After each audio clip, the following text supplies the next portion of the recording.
Ato që ndodhin këtë botë, Allahut nuk i shpëton. Në ditën e gjykimit, secili njeri ka me marrë llogarinë e vet.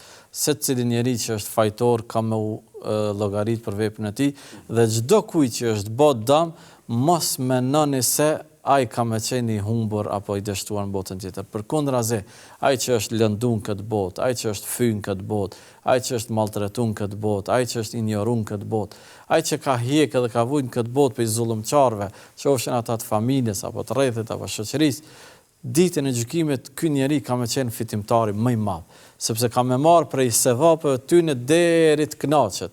E bile kur ata se zakonisht zullumçarët s'kan edhe shumë sevape çka kanë me dhënë.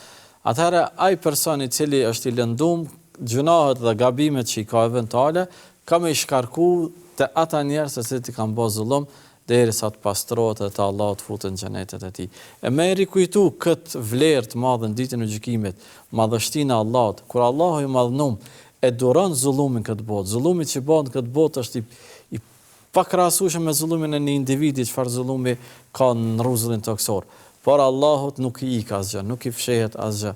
Allahu i lën, i toleron që për ditën e gjykimit ka për të shkatëruar dhe për të futur në zjarr xhenemit.